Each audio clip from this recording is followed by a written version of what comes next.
My name is Brian McCabe and I'm the chairman of the history group here in Kill in County Kildare. Okay, so we're back here at the John Devoy Memorial just outside Kill. In the previous video we saw how a patrol of RIC men had been ambushed between Kill and Naas, and two of the officers had been shot. Now at this time the Black and Tans had been introduced into Ireland and really had struck terror into the heart of people right across the country, and word of their various atrocities was spreading. So most likely the people of this area would have been bracing themselves for a reaction to what had happened.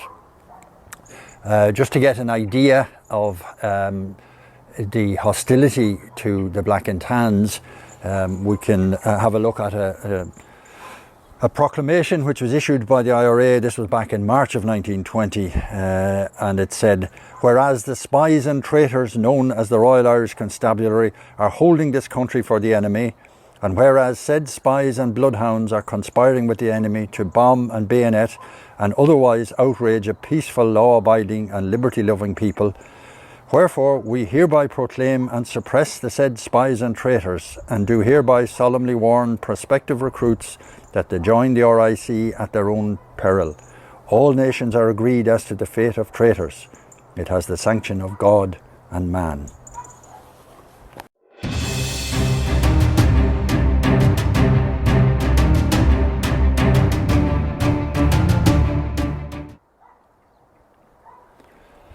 Okay, so we're now outside the Dewdrop Inn in Kill, and this was the scene of the retaliation by the Black and Tans.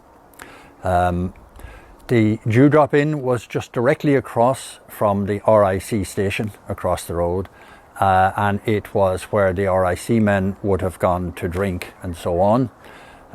It was also incidentally where the inquest was held into the death of one of the RIC officers.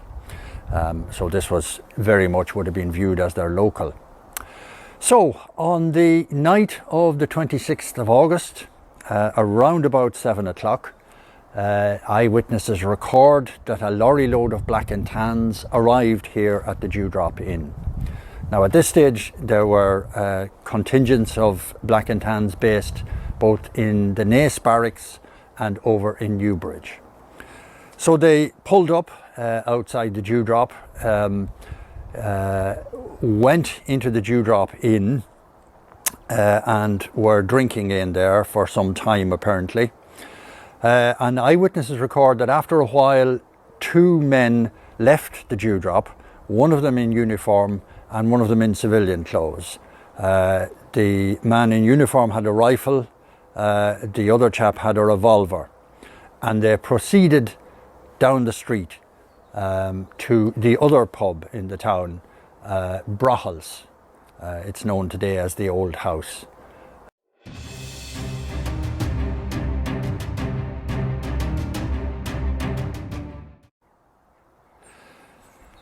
So these two men proceeded down to Greenhills pub.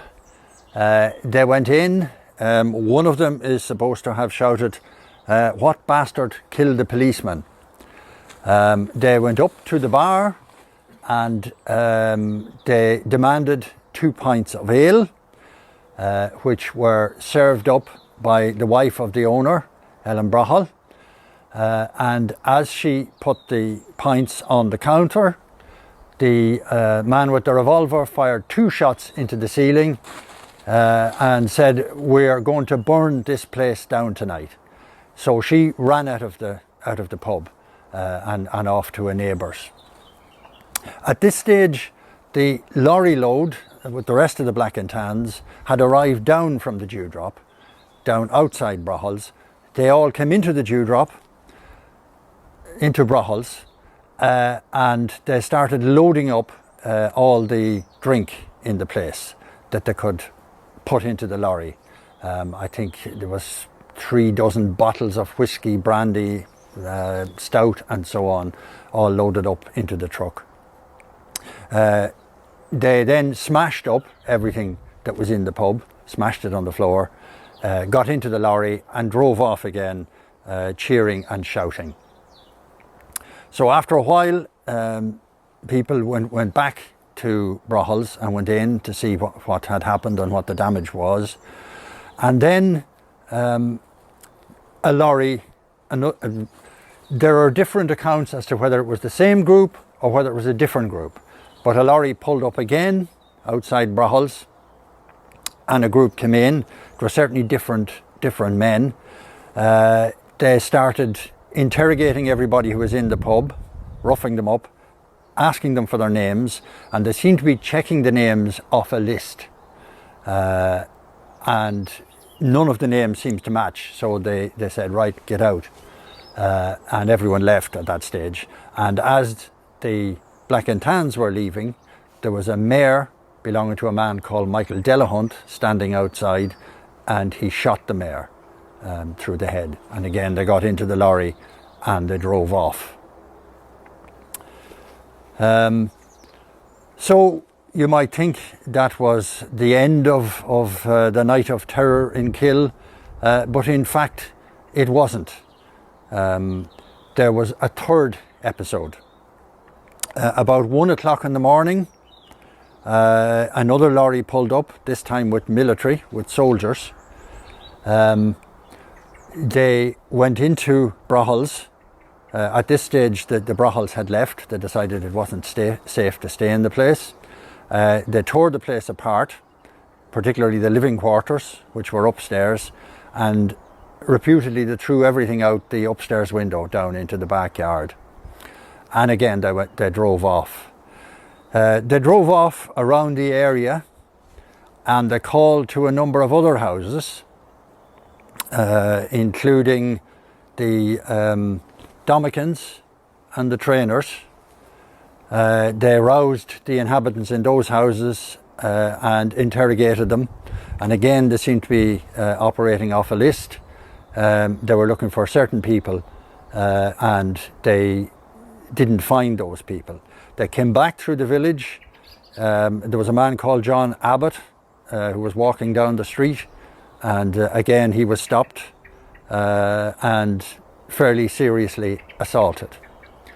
And again they climbed back into the lorry and headed off in the direction of Naas.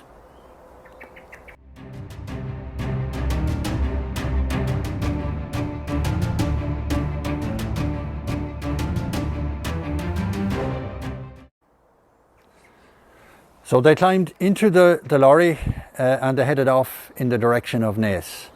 And in fact, the night of terror was still not over, because the people of Naas were about to be visited with terror from the Black and Tans.